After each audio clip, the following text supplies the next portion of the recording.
Hello नमस्कार सुस्वागतम साथियों। तो आप सभी का स्वागत है आप सभी के अपने चैनल RBSC इंडूस क्लासेस में। देखिए साथियों, हमने मैथ में चैप्टर नंबर 10वां जो कि आपका बिंदु पथ उसको स्टार्ट कर लिया है और उसका लेक्चर नंबर 1 अपलोड हो चुका है। आप जो है जाके उसको देख सकते हो, क्योंकि उसमें जो है हमने इस पूरे चैप्टर 10 जो आपका पृष्ठमाला 10वीं है ना, उसका पूरा बेसिक अच्छे से डिस्कस किया है। ठीक है दोस्तों, वो यदि आप नहीं समझोगे तो उसको इसका आगे वाले जितने भी आपको लेक्चर है वो कम समझ में आ जाएंगे। तो पहले आप वो देखिए, इसके बाद जो है इस वीडियो को देखिए। तो देखिए दोस्तों, लेक्चर 2 देखिए, इसमें जो है अब आज जो है हम उससे आगे डिस्कस करेंगे। कल के वीडियो में मतलब लेक्चर 1 में हमने डिस्कस किया था कि प्रमेय जो है 10.1 और 10.2 प्रमेय कौन कौन सी है। ठीक है दोस्तों, उन सभी प्रमेय को आपको याद भी रखना है और साथ साथ उनको सिद्ध कैसे करता है ये भी जो है आपको याद रखना है। दोनों चीज़ जो है आपको याद रखते जाना है। अब जो है आज आगे बढ़ते हैं और आज जो है हम स्टार्ट करते हैं पृष्ठमाला 10.1। ठीक है, कल तक जो है हमने प्रमेय पढ़ी, बिंदु पथ क्या होता है उन सब के बारे में डिस्कस किया था। तो आज हम पढ़ेंगे पृष्ठमाला 10.1, उसके एक एक सवाल को अच्छे से हम डिस्कस करते हैं। ठीक है दोस्तों, तो चलिए दोस्तों अब आप तैयार हो जाइए। देखिए दोस्तों, अब हम 10.1 का सबसे पहला सवाल देखते हैं। सबसे पहले सवाल में जो है आपको ये 5 स्टेटमेंट दे रखे हैं और इन 5 स्टेटमेंट को पढ़कर, 5 ये कथन है, उन कथनों को पढ़कर हमें बताना है कि यह कथन सत्य है या असत्य है और उसका कारण भी देना है कि यदि ये असत्य है तो क्यों है। ठीक है दोस्तों, तो पहला स्टेटमेंट हम पहला कथन पढ़ते हैं। देखिए दोस्तों, क्या बोला हुआ है, किसी रेखा से समान दूरी पर स्थित बिंदुओं का बिंदु पथ एक रेखा होती है। देखिए दोस्तों, क्या बोल रखा है, किसी रेखा से समान दूरी पर स्थित बिंदुओं का बिंदु पथ एक रेखा होती है। क्या यह सही है या नहीं है? तो देखिए दोस्तों, हम चेक करते हैं। जैसे कि यह एक क्या है, रेखा। ठीक है, अब इस रेखा का हमने नाम दे दिया m मान लो, ठीक है, या फिर n नाम दे दिया। अब इस रेखा से समान दूरी पर स्थित बिंदु, इस रेखा से समान दूरी पर स्थित बिंदु यहाँ से मान लिया D है, तो D से जो है ये बिंदु मिलेंगे। ठीक है, मतलब एक ये समांतर रेखा मिल जाएगी, L मिल जाएगी। लेकिन इस रेखा से ये जो आपकी n रेखा, इससे समान दूरी पर स्थित जो है, समान दूरी पर स्थित बिंदुओं का बिंदु पथ ये दूसरी रेखा भी तो हो सकती है ना। ठीक है दोस्तों, जिस तरीके से ये रेखा है उसी तरीके से यह भी तो हो सकती है। इसका मतलब किसी एक रेखा से समान दूरी पर स्थित बिंदुओं से जो रेखा मिलती है ना, वो 2 रेखा होती है, उसके समांतर जो है वो 2 रेखा होती है। लेकिन यहाँ पर जो है वो एक रेखा बोल रखा है, तो जो है यह स्टेटमेंट, ये जो कथन है वो गलत है, असत्य है। असत्य है तो आप इसका कारण क्या लिखोगे, चूंकि किसी एक रेखा से समदूरस्थ स्थित बिंदुओं का बिंदु पथ उस रेखा के समांतर 2 अन्य रेखाएं होती है, 2 अन्य समांतर रेखाएं होती है। ठीक है दोस्तों, तो इसका जो है आप कारण ये लिखोगे। ठीक है, तो ये जो है आपको समझ में आ गया होगा। ठीक है, अब हम देखते हैं दूसरा। देखिए दोस्तों, दूसरा स्टेटमेंट क्या बोला है, एक अवयव उन सभी बिंदुओं का बिंदु पथ है जो दिए गए बिंदु से नियत दूरी पर है। बिल्कुल, देखिए दोस्तों, जैसे कि यह अवयव है, आपको क्या बोला कि यह अवयव जो है वो उन बिंदुओं का बिंदु पथ है जो दिए गए बिंदु से नियत दूरी पर है। जैसे कि यह है, अब यह जो है इस दिए गए बिंदु से नियत दूरी पर है। देखिए दोस्तों, देख लीजिए दोस्तों, ये सभी जो बिंदु है ना वो इस दिए गए बिंदु से नियत दूरी पर है। इसका मतलब ये जो आपको कथन बोल रखा है ना, ये बिल्कुल सही है कि एक किसी दिए गए बिंदु से नियत दूरी पर स्थित बिंदुओं का बिंदु पथ जो है ना वो क्या होती है, एक रेखा होती है, सॉरी एक वृत्त होता है। तो बस ये स्टेटमेंट जो है आपका सही है। तो देखिए दोस्तों, दूसरा जो है आपका पहला गलत है। ठीक है, दूसरा जो है आपका सही है स्टेटमेंट। तीसरा स्टेटमेंट, तीसरा कथन देखें कि 3 दिए गए बिंदु संरेख तभी होंगे जब वे एक रेखा के बिंदु के समुच्चय के अवयव नहीं होंगे। अब आपको बोला कि 3 दिए गए बिंदु, ये संरेख। अब देखिए, संरेख जो लिखा हुआ है इसका मतलब क्या होता है, संरेख का मतलब होता है एक ही रेखा पर। ठीक है, संरेख का मतलब क्या होता है, एक ही रेखा पर। बात समझ में आई होगी, संरेख का मतलब क्या होता है, एक ही रेखा पर। तो इसका आंसर तो आपको ऐसे ही मिल गया, 3 दिए गए बिंदु संरेख तभी होंगे, मतलब 3 दिए गए बिंदु एक ही रेखा पर तभी होंगे जब वे एक रेखा के बिंदु के समुच्चय के अवयव नहीं होंगे। क्या ऐसी बात है? ये क्या बोला पता है कि ये जो 3 बिंदु है ना, ये क्या है, संरेख जो है ना वो तभी होंगे जब ये तीनों बिंदु जो है ना, ये जो रेखा मिल रही है इसके अवयव नहीं होंगे। मतलब जो इसके बिंदु पथ में सभी बिंदु आए हुए हैं ना, जैसे कि ये देखिए इतने सारे बिंदु आए हैं। ठीक है, अब यदि मान लो आपका एक बिंदु है P, दूसरा बिंदु है Q और तीसरा बिंदु है S। ठीक है, P, Q और S, ये 3 बिंदु है।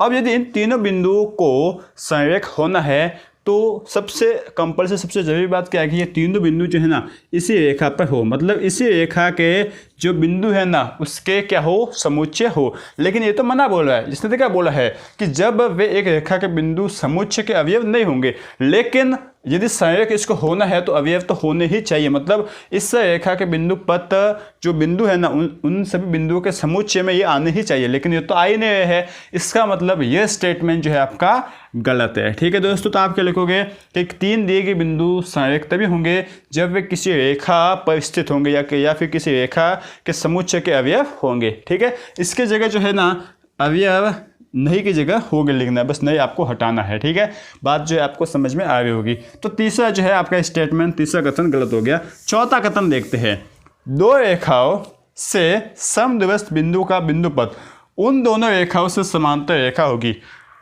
आपको बोल रखी है 2 रेखा। अब इनसे जो है आपने जो है मैंने आपको एक बताया था कि पहले लेक्चर में कि 2 रेखाओं से समद्विस्थ बिंदु का बिंदु पथ उन दोनों रेखाओं के समांतर रेखा होती है। ये जो है मैंने आपको बताया था, थोड़ा बहुत यदि याद आ रहा है। लेकिन बच्चे कहाँ पर गलती कर देते हैं बताएं। देखिए हम ये ऐसा पढ़ के उनको क्या लगेगा ये 2 रेखा है, ठीक है। अब इनसे समान दूरी पर स्थित बिंदु का बिंदु पथ ये एक रेखा हो जाएगी, समांतर जो है वो रेखा हो जाएगी, ये जो है रेखा हो जाएगी। लेकिन देखिए आपको क्या बोला है कि 2 रेखा है। अब 2 रेखाएं समांतर है या कौन सी है? 2 रेखाएं ऐसे भी तो हो सकती है ना, 2 रेखा ऐसे भी हो सकती है। तो हमें ये बोला नहीं है कि 2 रेखा समांतर है या नहीं है। यदि 2 रेखा है, 2 ये जो रेखा है L और M, यदि ये दोनों समांतर है तब तो ये स्टेटमेंट सही है कि यदि 2 समांतर रेखाओं से समद्विस्थ बिंदु का बिंदु पथ उन दोनों रेखाओं के समांतर रेखा होगी, तब तो ये सही है। लेकिन ये रेखा कौन सी है ये हमें बोलने रेखा है, इसीलिए जो है हम इस स्टेटमेंट को गलत कर लेंगे और हम बोलेंगे कि 2 समांतर रेखाओं से, यहाँ पे रेखाओं के आगे समांतर रेखा लिखेंगे और 2 समांतर रेखाओं से समद्विस्थ बिंदु का बिंदु पथ जो है ना उन दोनों रेखाओं के समांतर एक रेखा होगी। ठीक है दोस्तों, ये जो है आप समझ रहे होंगे। आप जो है डायरेक्ट गलती मत कर लेना कि यह मैंने पढ़ाया हुआ है हमें, इसका मतलब ये सही है। सही कब होगा? जब इसके आगे समांतर लगेगा। ठीक है, देखिए तो ये चौथा स्टेटमेंट भी आपका हो गया गलत। अब हम बात करते हैं 5वें स्टेटमेंट की। क्या बोला देखिए दोस्तों, 2 दिए गए बिंदुओं से समद्विस्थ बिंदु का बिंदु पथ, 2 दिए गए बिंदु से समद्विस्थ बिंदु है, इससे समद्विस्थ बिंदु है ये A B, इसे मान लो और ये मान लो P। ठीक है, ये 2 दिए गए बिंदु से समद्विस्थ बिंदु का बिंदु पथ उन दोनों बिंदुओं को मिलाने वाली रेखा का लंब अवदक होता है। बिल्कुल सही बात है, ये तो जो हमने सिद्ध भी कर रखा है कि यह जो है वो क्या होगा, लंब अवदक होगा। ठीक है, ये जो है हमने सिद्ध किया पूरी प्रमेय जो है हमने इसी के ऊपर किया 10.1। तो ये 10.1 प्रमेय है, तो इसको जो है आप याद भी कर सकते हो या फिर इसे जो है आप सत्य लिख सकते हो। तो ये जो है आपका 5वां स्टेटमेंट सही हो गया। तो ये जो है आपके पहले सवाल के 5 कथन, 5 कथन सत्य और असत्य के रूप में बताने थे। असत्य है तो इसका कारण देना था और सत्य है तो है ही है। ठीक है दोस्तों, ये है आपका पहला सवाल। इसके बाद हम कहते हैं दूसरा सवाल।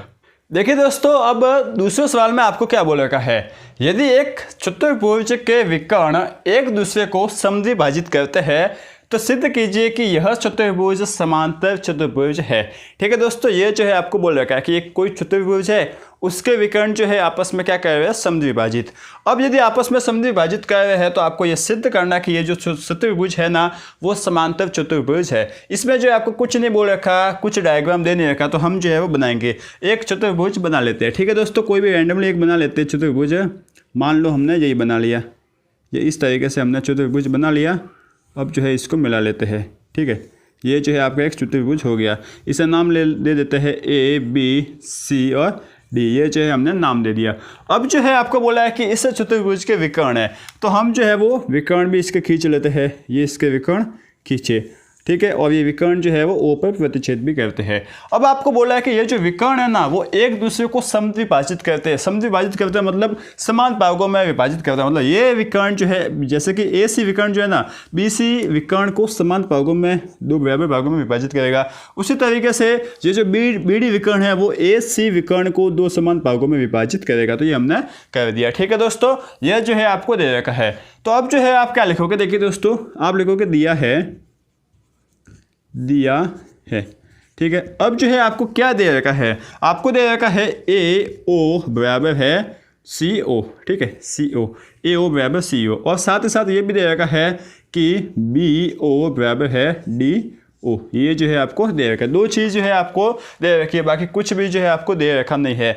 अब आपको जो है वो सिद्ध क्या करना है, देखिए दोस्तों ये चीज़ है आपको याद मतलब दिमाग में फिक्स करनी है कि आपको जो है ना पहले देखना है कि आपको दे क्या रखा है, ठीक है। इसके बाद आपको देखना है कि सिद्ध क्या करना है, ठीक है। तो आपको सिद्ध क्या करना है, देखिए दोस्तों आपको सिद्ध करना है कि यह जो चतुर्भुज है वो क्या है, समांतर चतुर्भुज है।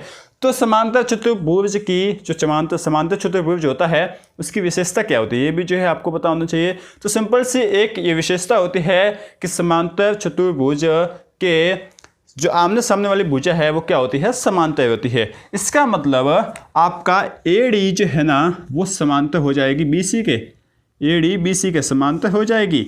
और आपकी जो ए बी है ना, ए बी भुजा वो किसके समांतर हो जाएगी, सी डी के। ठीक है दोस्तों, ये जो है आपको सिद्ध करना है। अब ये जो सिद्ध करना है इसके बाद आप लिखोगे उपपत्ति। देखिए दोस्तों मैंने पहला वीडियो बनाया तो उसमें जो है मैंने यहाँ पे उत्पत्ति लिखा था, उत्पत्ति नहीं लिखना है उपपत्ति ही जो है। मैं वहाँ की जो मैं गलती यहाँ पे स्वीकार कर रहा हूँ कि वो उत्पत्ति नहीं था, उपपत्ति है। उपपत्ति इसमें लिखा जाता है, मैंने गलती से लिख लिया था। तो देखिए दोस्तों अब जो है आप क्या करोगे, आपको जो है यह भुजा और ये भुजा बतानी है समांतर, और ये भुजा और ये भुजा बतानी है समांतर। बस आपको कुछ नहीं करना है, सर्वांग समता का नियम लगाना है। कैसे लगाओगे सर्वांग समता का नियम, देखिए दोस्तों आप लिखोगे त्रिभुज ए ओ डी और त्रिभुज आपका बी ओ सी में, ये दोनों जो है आपने क्या लिए, त्रिभुज लिए। अब इन त्रिभुजों में आप कोई भी तीन चीज़ जो है वो क्या बता दोगे, समान बता दोगे, जिससे जो है सर्वांग सम जो है त्रिभुज हो जाएंगे। अगर यदि सर्वांग सम होगा हो जाएंगे तो इसमें हर चीज़ जो है वो क्या हो जाएगी, समान होगी। ठीक है, तो आप लिखोगे इससे इन दोनों त्रिभुज में, देखिए इन दोनों त्रिभुज में आपकी ए ओ भुजा और सी ओ भुजा, ये दोनों क्या है, सी ओ भुजा, दोनों बराबर है। क्या लिखोगे आप, दिया है, दिया है। इसके बाद जो है ना आप क्या लिखोगे कि आपकी बी ओ किसके बराबर है, डी ओ के, यह भी जो है आपको दिया है। ठीक है, इसके बाद जो है आप लिखोगे कि कोण बी ओ सी बराबर होगा कोण ए ओ डी के। क्यों है, क्योंकि देखिए दोस्तों शीर्षाभिमुख कोण बन रहे हैं। यदि दो रेखाएं आपस में प्रतिच्छेद करती है तो वहाँ पर शीर्षाभिमुख कोण बनते हैं, मतलब आमने सामने वाले कोण जो होते हैं ना वो शीर्षाभिमुख कोण कहलाते हैं। तो ये आमने सामने वाले कोण है तो हम लिखेंगे शीर्षाभिमुख कोण। ठीक है दोस्तों, ये जो है आपने लिख लिया कि ये शीर्षाभिमुख कोण है। अब यहाँ से देखिए दोस्तों एस एस और ए मतलब भुजा भुजा एंगल से जो है आप लिखोगे। अब देखिए दोस्तों भुजा भुजा एस एस ए नियम से, एस एस ए सर्वांग समता नियम से। ठीक है, अब इस नियम से जो है आप क्या कर लोगे कि त्रिभुज आपका ए ओ डी जो है वो सर्वांग सम हो जाएगा त्रिभुज बी ओ सी के। ये दोनों हो गए सर्वांग सम। अब यदि ये दोनों सर्वांग सम हो गए इसका मतलब आपकी ए डी भुजा जो है वो किसके समान हो गए, देखिए दोस्तों समान भी हो जाएगी और समांतर भी हो जाएगी आपकी बी सी भुजा के। ठीक है, किसके, ए डी भुजा जो है वो किसका समांतर हो जाएगी, बी सी भुजा के। ये आपने लिख लिया। अब जो है आप इसके आगे लिखोगे इसी प्रकार मतलब ये का ये प्रोसेस जो है ना, ये का ये प्रक्रिया हम त्रिभुज ए ओ बी और सी ओ डी दोनों के लिए करेंगे। ठीक है दोस्तों, अब ये प्रक्रिया सेम इसके जैसे होगी, इसको हमें लिखने की ज़रूरत नहीं है। ठीक है दोस्तों, लिखने की ज़रूरत नहीं, क्योंकि सेम ऐसे होगा, लिखने की ज़रूरत नहीं है। इसके जगह हम लिखेंगे इसी प्रकार और लिख लेंगे ए डी। क्या लिख लेंगे, ए बी बराबर ए बी समांतर होगा सी डी के। अब इसी प्रकार लिख के इतना आपने कर लिया। अतः आप लिख लोगे अतः ए डी बराबर बी सी और ए बी बराबर होगा समांतर होगा सी डी के। ठीक है दोस्तों, ये आप हो गया। तो अतः का लिखोगे, इसलिए आप लिखोगे कि चतुर्भुज ए बी सी डी समांतर चतुर्भुज है। ठीक है दोस्तों, ये आपने लिख लिया। यहाँ पे लिख लोगे इति सिद्धम। तो इस तरीके से इस दूसरे सवाल में इसको सिद्ध करना है। क्या सिद्ध करना है कि यह त्रिभुज जो है वो ये चतुर्भुज जो है वो समांतर है। तो समांतर सिद्ध करने के लिए आपने आमने सामने की भुजाओं को समांतर बता दिया इस सर्वांग समता के नियम से। ठीक है दोस्तों, तो यह है आपका दूसरा सवाल। इससे आप उत्तर लीजिए। इसके बाद हम हल करते हैं तीसरा सवाल। अब देखिए दोस्तों, तीसरा सवाल हम हल करते हैं। तीसरे सवाल में आपको क्या बोल रखा है, 3 असंरेख बिंदुओं ए, बी और सी के समद्विस्थ बिंदुओं का बिंदु पथ क्या होगा। आपको जो है इसमें 3 बिंदु दे रखे हैं जो कि कौन से है, असंरेख। देखिए दोस्तों, संरेख बिंदु 2 तरीके के होते हैं। एक तो होते हैं संरेख, मैंने आपको पहले भी बताया था, अब भी बता देता हूँ। एक तो होता है संरेख और एक होता है असंरेख। ठीक है, देखिए संरेख का मतलब क्या होता है कि एक ही रेखा पर, चाहे 10 हो या 3 हो या 5 बिंदु हो, सभी जो है वो एक रेखा पर होंगे। और असंरेख का मतलब क्या होता है कि वो एक रेखा पर नहीं होंगे, अलग अलग होंगे। जैसे कि ये देखिए, ये दोनों, ये सभी जो बिंदु है ना, वो एक रेखा पर नहीं है, अलग अलग रेखा पर, मतलब अलग अलग है। ठीक है दोस्तों, मतलब ये असंरेख का मतलब एक रेखा पर बिंदु नहीं होंगे और संरेख का मतलब एक ही रेखा पर बिंदु होंगे। ठीक है, इसका मतलब आपको 3 बिंदु दे रखे जो कि अलग अलग है, तो उन बिंदुओं से समान एक बिंदु है, उन बिंदुओं से समान दूरी पर एक बिंदु है, उसका जो है वो बिंदु पथ क्या होगा। तो देखिए दोस्तों, आपको जो है 3 बिंदु दे रखे हैं। मान लीजिए यह है आपका ए, ठीक है, ये आप मान लिया बी और ये जो है आपने मान लिया सी। ये जो है 3 बिंदु है जो कि क्या है, असंरेख है। ठीक है दोस्तों, ये आपको मिल गया। अब जो है आपको क्या करना है, किस तरीके से इसको करना है वो हम देखते हैं। इसमें जो है आपको सबसे पहले तो दिया है, लिखना पड़ेगा 3 असंरेख बिंदु है, नहीं देखोगे तो भी चलेगा। अब आपको क्या करना है, सबसे पहले आप करोगे इसको मिलान। हम क्या करेंगे, ए, बी और सी को मिला लेंगे। ये जो है रचना में आपको लिखना पड़ेगा।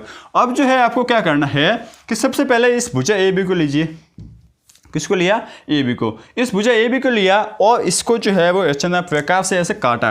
ठीक है, हम इसका मतलब ए बी का समद्विभाजन क्या, समद्विभाजन कैसे करते हैं आपको पता होगा। जैसे कि ये है, इस रेखा का समद्विभाजन करते हैं। एक बार यहाँ पे नोक रख के इस साइड से काटेंगे और एक बार यहाँ पे नोक रख के इस साइड से काटेंगे, ऐसे समद्विभाजन करते हैं। फिर दोनों को जो है आपस में मिला लेते हैं। कुछ इसी तरीके से समद्विभाजन करते हैं ना। समद्विभाजन का मतलब क्या होता है, 2 बराबर भागों में काटना। ठीक, इसी तरीके से हम जो है यहाँ पे समद्विभाजन कर लेंगे। तो यहाँ पे समद्विभाजन करेंगे तो एक तो यहाँ पे होगा और एक होगा यहाँ पे। ठीक है, तो हम जो है इसको यहाँ से मिलेंगे और इससे जो है ऐसे मिला लिया, डॉट डॉट में मिला लेते हैं, ऐसे मिला लेते हैं डॉट डॉट में। ठीक है, अब ये रचना में जो है आपको लिखना है। ठीक है, अब ये क्यों करना है, किस से लिए करना है, ये जो है आपको बाद में पता चलेगा। इसके बाद इसका जो है आप नाम दे सकते हो कोई भी, या फिर नहीं दोगे तो भी चलेगा। इसके बाद आप लीजिए बी सी, इस बी सी का भी समद्विभाजन कीजिए। तो यहाँ से इसका समद्विभाजन किया तो एक तो यहाँ पे मिल जाएगा और एक मिल गया आपका यहाँ पे। तो अब जो है आप इन दोनों को मिला लोगे डॉट डॉट में, तो ये जो है आपने इन दोनों को मिला लिया। ठीक है, इसके बाद जो है आप ए सी का भी समद्विभाजन करोगे तो एक तो जो है वो यहाँ पे आ जाएगा, एक तो जो यहाँ पे आ जाएगा, एक आ जाएगा यहाँ पे। तो इसको जो है वापस आप डॉट डॉट में मिला लोगे। ये जो है आपने मिला लिया। ठीक है दोस्तों, तो ये जो है आपने ए बी भुजा, बी सी भुजा और ए सी भुजा, इन तीनों का समद्विभाजन कर लिया और तीनों जो है समद्विभाजन एक बिंदु पर मिलते हैं जिसे हमने नाम दे दिया ओ। ठीक है दोस्तों, इतना जो है आपको समझ में आ गया। ठीक है, अब हम क्या करते हैं, देखिए बात को आप यहाँ पर समझना कि इतना जो है आपको समझ में आ गया। पहले हम लिख लेते हैं। सबसे पहले हम लिखेंगे रचना। रचना में क्या लिखेंगे, देखिए दोस्तों, बिंदु ए बी व सी को मिलाया। ठीक है, इन तीनों बिंदुओं को हमने मिलाया और भुजा किसका, ए बी सी और ए सी का समद्विभाजन किया। ठीक है, समद्विभाजन किया। बात जो है समझ में आ रही होगी, यहाँ तक जो है हमने समझा। मतलब समद्विभाजन किया मतलब जैसे कि ये भी जो भुजा है इसको 2 बराबर भागों में बांट लिया, ए सी को 2 बराबर भागों में बांट लिया और बी सी को 2 बराबर भागों में बांट लिया। अब यहाँ से जो है ना, यहाँ पे आप लिख लीजिए आप उत्पत्ति। अब यहाँ से जो है आपका खेल चालू होता है, उपपत्ति आप लिख लीजिए। अब देखिए दोस्तों, जैसे कि आपने यह जो रेखा है, ठीक है, ये रेखा है, इसका किया समद्विभाजन। कैसे किया, देखिए एक बार यहाँ से हो जाएगा, एक बार हो जाएगा यहाँ से, एक बार यहाँ से और एक बार यहाँ से। समद्विभाजन किया और समद्विभाजन जो है ना, ये आपकी रेखा आ गई। ठीक है, ये आपकी समद्विभाजन रेखा आ गई। अब इस रेखा पर ये यहाँ पे बिंदु है, इस रेखा पर ये एक बिंदु है, इसका आप नाम दे दो पी। ये पी बिंदु जो है ना, ये इस ए बी बिंदु से, ए बी दोनों बिंदु से समान दूरी पर है। समद्विभाजन क्या मतलब, 2 बराबर भागों में बांट लिया। अब ये जो पी के आगे ये एक और आपने बिंदु दे दिया क्यू।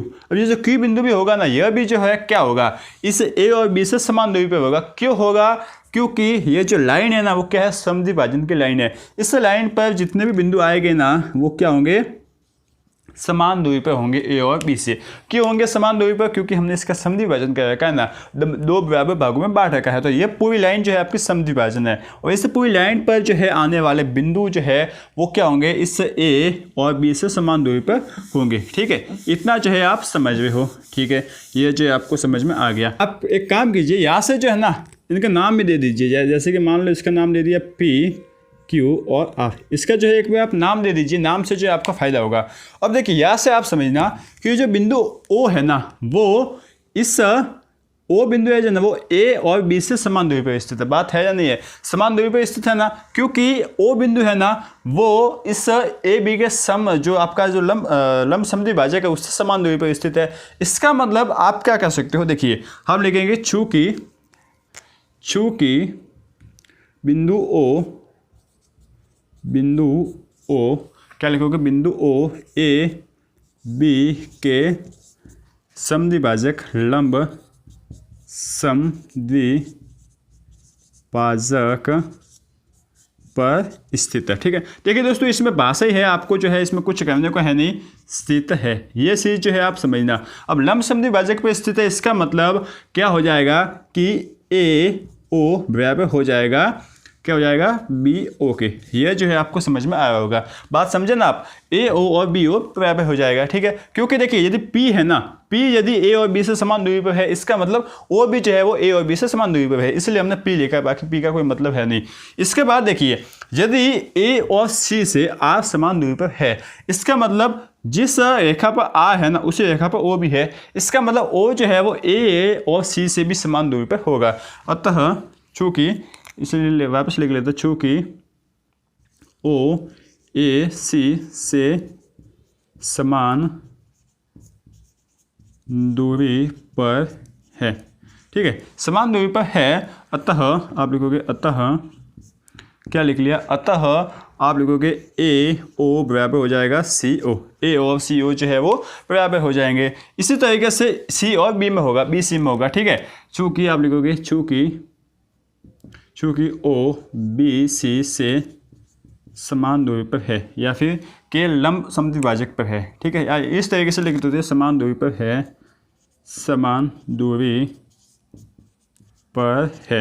अतः आप क्या लिखोगे, देखिए बी ओ, देखिए क्योंकि बी और सी से क्यू समान दूरी पर है, इसका मतलब जिस रेखा पर क्यू है उसी रेखा पर ओ है, इसका मतलब जो है अतः आप लिखोगे बी ओ बराबर हो जाएगा आपका सी ओ। ठीक है, बी ओ बराबर हो जाएगा सी ओ। इन तीनों से जो है आपको समझ में आया होगा। अब नाम दे दीजिए समीकरण 1 इसको, समीकरण 2 इसको, समीकरण 3, इन तीनों को जो है आपने नाम दे दिया। तो यहाँ से जो है ना आपके पास देखिए ए ओ यहाँ पर भी है, ए ओ यहाँ पर भी है, बी ओ यहाँ पर भी है, बी ओ यहाँ पर है। इसका मतलब देखिए ए ओ बराबर आ गया, यहाँ पे आप लिखिए समीकरण 1 2 व 3 से। इन तीनों समीकरण को आपने देखा ना, तो देखिए दोस्तों यहाँ पर जो है क्या है, ए ओ बराबर बी ओ। ठीक है, साथ ही साथ ए ओ किसके बराबर है, सी ओ। ठीक है, अब ए ओ जो है वो किसके बराबर है, सी ओ के, और बी ओ सी ओ भी आपस में बराबर है। इसका मतलब ये तीनों जो है ना, ए ओ बी ओ सी ओ, ए ओ बी ओ और सी ओ आपस में बराबर हो गए। अब देखिए यहाँ से जो है आपके पास एक बिंदु आ गया, ऐसा बिंदु जो ए से भी समान दूरी पर है। ए ओ मतलब ए और एक, ए ओ का मतलब क्या है, ए और ओ के बीच की दूरी। तो ऐसा बिंदु जो ए से भी समान दूरी पर है, और ऐसा बिंदु जो बी से भी समान दूरी पर है। ठीक है, और ऐसा बिंदु जो सी से भी समान दूरी पर है। ठीक है, ये तीनों दूरियां जो है अब क्या आगे बराबर आ गई ना, बराबर जो है आप कुछ भी लिख सकते हो, डी लिख सकते हो, या फिर कोई नहीं लिखोगे तो भी चलेगा। अब ये तीनों बिंदु बराबर आ गए, मतलब तीनों दूरियां जो है वो तीनों दूरियों से जो है वो बराबर आ गई। ठीक है, और ये जो बिंदु है ना वो कहाँ स्थित है, इस वृत्त के ये जो त्रिभुज बना है उसके केंद्र पर, क्योंकि इस तीनों जो आपकी भुजा है, तीनों बिंदु है, तीनों बिंदु के बीच में एक बिंदु आया है जो कि त्रिभुज के मध्य बिंदु में, तीनों ये देखिए ये जो त्रिभुज बना है उसके बिल्कुल मध्य में बना है, एक केंद्र है, वो क्या है, त्रिभुज का केंद्र। तो तीन असंवेग बिंदु ए बी और सी से समदूरस्थ बिंदुओं का बिंदु पद जो है ना उस त्रिभुज का, उन तीनों बिंदुओं से बनने वाले त्रिभुज का केंद्र होता है। ठीक है, अब एक खास बात, जब हम इस त्रिभुज के केंद्र से जो एक वृत्त खींचते हैं ना, इस त्रिभुज को केंद्र मान के एक वृत्त खींचते हैं यहाँ से किसी एक इसको ले लेके, तो एक वृत्त खींचते हैं ना, तो जो है वो क्या आ जाएगा बताएं, क्या आएगा? आप खुद सोचिए कि देखिए दोस्तों, हमने यहाँ से इतना लिया, इतनी चाप भाई यहाँ से यहाँ तक, मतलब ओ से सी तक, ठीक है। तो जितनी दूरी ओ से सी तक है ना, उतनी दूरी ओ से बी तक है, और उतनी दूरी ओ से ए तक है। मतलब ये जो एक आपकी त्रिज्या बन गई, त्रिज्या समान है, इसका मतलब ये जो वृत्त है ना, इन तीनों बिंदु को स्पर्श करके जाएगा, और यह वृत्त जो है ना इस त्रिभुज का क्या कहलाता है? परिकेंद्र कहलाता है, ठीक है। क्या कहलाता है? परिकेंद्र। तो पहले तो जो है आप ये लिखोगे, अतः 3 असंरेख बिंदु से, या फिर असंरेख बिंदु से समद्विस्थ बिंदु का बिंदुपथ जो है ना, बिंदुपथ क्या होगा? देखिए दोस्तों, बिंदुपथ इन तीनों बिंदुओं से बनने वाले त्रिभुज का केंद्र होता है, ठीक है दोस्तों, केंद्र होता है। बात जो आप लिखे होगे कि इसका जो आपका जो बनेगा वो समद्विस्थ बिंदु, वो क्या होगा? इस तीनों बिंदु से जो त्रिभुज बनता है ना, उसका केंद्र होगा, ठीक है। तो ये समद्विस्थ बिंदु का बिंदुपथ क्या होगा? अब जब हम इस समद्विस्थ बिंदु से एक वृत्त खींचते हैं तो क्या हमें एक परिकेंद्र प्राप्त होता है, ठीक है दोस्तों। तो ये जो है आपको समझ में आ गया होगा। इस तरीके से इस पूरे को लिख लीजिए। यदि आपके पास ये सवाल आ जाए ना, तो आपको बस यही लिखना है, इसके अलावा कुछ दूसरा लिखने की ज़रूरत है नहीं। और चाहो तो जो है आप ये डायग्राम तो बनाना ही है, डायग्राम बना लेना, ठीक है दोस्तों। तो यह है आपका तीसरा सवाल, ठीक है। तो इस सवाल को आप उतार लीजिए, और यदि समझ में न आए तो भी जो है आप 1-2 बार इसको देखिए, क्योंकि ये थोड़ा सा लेट समझ में आ जाएगा, क्योंकि थोड़ी सी ये ऐसी प्रश्नमाला है। बाकी ये देखिए 1-2 सवाल कुछ ऐसे होंगे, बाकी तो जो है आपके सभी सिंपल सवाल है, आप जो है आराम से इसमें आसानी से कर सकते हो, ठीक है दोस्तों। तो यदि आपको जो है यदि ये वीडियो अच्छा लगा हो तो इसे लाइक कर लीजिए, दोस्तों को अपने शेयर कीजिए, और जो है इसके आगे जो पूरी प्रश्नमाला है 10.1 का, उसको हम अगले वीडियो में थोड़ा सा लंबा खींच के जो है कंप्लीट कर लेंगे। बस आज के इस वीडियो में इतना ही। इसके आगे जितना भी पोर्शन बचेगा उसको हम आगे अगले वीडियो में हल जो है वो कर लेंगे, ठीक है दोस्तों। तो तब तक के लिए आप पढ़ते रहिए और आगे बढ़ते रहिए, ठीक है। Thank you.